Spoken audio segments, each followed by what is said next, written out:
So tell me about the community aspect, bro. Like, what did you see growing up in La Junta, in Swink? Like, as a child, can you remember, like, who drove by, the skin color of people, shit like that? Like, tell me a little bit about that. Like, how did those environments that you grew up in shape you into who Ian is now? Yeah. Did you ever see shit when you were little that you knew, like, I don't fuck with that, or I fuck with that? Like, what about that? Yeah, well, in such a small community, it's really interesting because, like, you know, you go to Walmart, you see everyone you know, and now that I'm living, you know, in a bigger city, like a million people. And Walmart's like our mall for people that don't know. It's like our version of a mall. Right? Yeah. That's where you go in to get, you know what I mean? Yeah, you see everyone. Yeah. Yeah, and now that, like, I'm living in a bigger city, it's, you know, I mean, Colorado Springs isn't huge, but, you know, it's a little bit bigger. It's like 1 million people in Springs. Is it a culture shock in some sense? I mean, when I first got there, a little bit, just because you kind of have to realize, like, no one knows who you are anywhere you go. Do you like that more?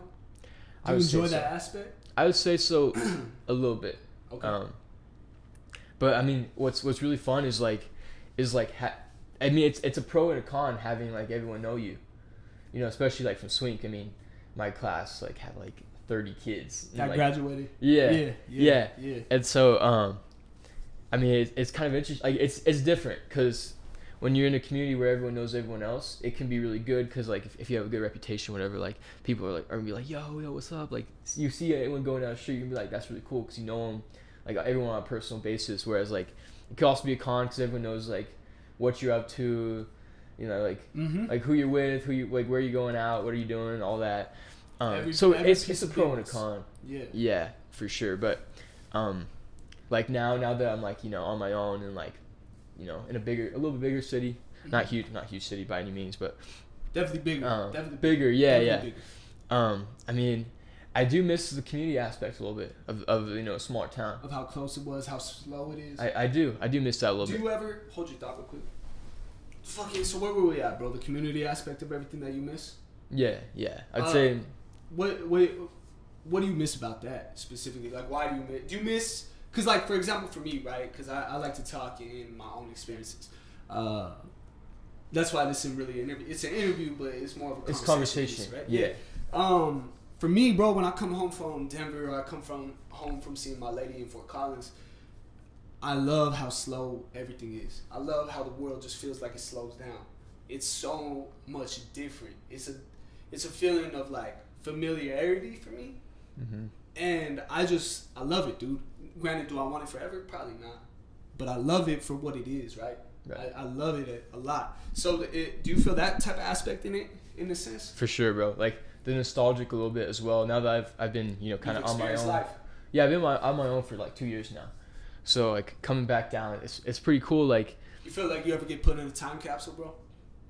Like, you feel like, do you ever feel like Rocky Ford or Swink or La Junta ever is, like, 20 years behind of when you go up to Springs or Denver or anywhere? I feel, yes, in some way, yeah, a little bit, but like, I like it because everything is so much more simple down here.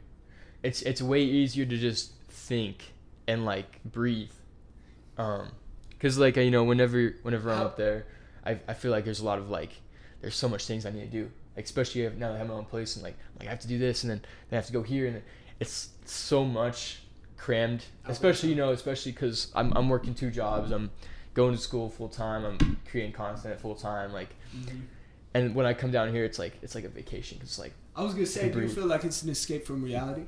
Yeah, I'd say so, bro. Because that's another reason I love driving back and forth from Denver to Fort Collins or wherever it is.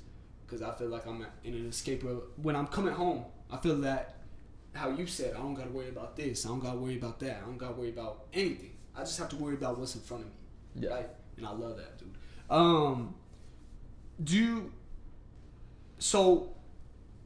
Did you ever see anything as far as, like, your passions come from your mom or your grandma or grandpa or anyone like that? And if you did, what were those passions that came onto you from them, that got passed on? Okay.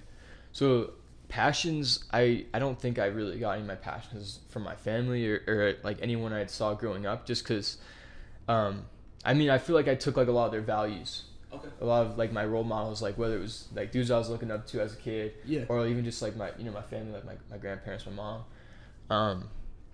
definitely their values. Like, you know, they kind of taught you how to, you know, spend your money, how to be a good person, like how to do things right, you know. So who was your biggest role model growing up? I'd say probably my grandma. Okay. Did you what's the biggest thing she ever gave to you, you feel like? Definitely just like I was going on before, like the values, like, you know, be a good person, do what's right, and above all, like, you know, do things the right way. It's like how you do one thing is how you do everything. Everything. Don't half-ass shit. Nah, I get it, bro. Cause like my grandma's like my best friend, dude. I love my grandma to death. I'd literally kill someone for it right now if she told me to, right? And she emulated a lot of values and principles within me. Like that's why I'm just such a good person, bro. Like me and my primo were talking about this. When I love you, I love you. When I love you, I genuinely love you. I want to see you succeed, even over me. So sometimes that hurts me in the sense where I'm overly loyal to you. I overly love you, and I'll put you in a better position than I will put myself, just because I want to see you win so bad.